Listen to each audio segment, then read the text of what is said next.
ভাইয়া রিসেন্টলি আপনি তো নিউজিল্যান্ডের ভিসা পেয়েছেন, তো বিদেশে উচ্চশিক্ষার জন্য একজন স্টুডেন্ট কেন সানশাইন এডু লিমিটেডকেই চুজ করবে, যদি একটু আমাদের দর্শকদের উদ্দেশ্যে একটু বলতেন। জি আপু, আমি রিসেন্টলি নিউজিল্যান্ড থেকে আমার স্টুডেন্ট ভিসাটি হাতে পেয়েছি, হচ্ছে আমার নিউজিল্যান্ডের স্টুডেন্ট ভিসা।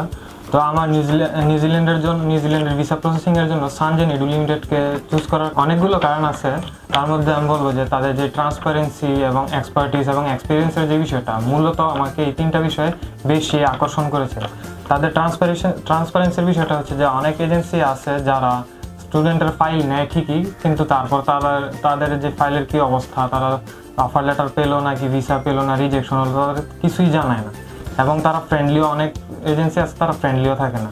কিন্তু এই সানশাইন এডু লিমিটেড এমন না, তাদেরকে আমি এনি টাইম কোয়েশ্চেন করি, তারা এনি টাইমই আমাকে অ্যান্সার দিয়েছে, আমি নিজস্ব অভিজ্ঞতা থেকে বলছি।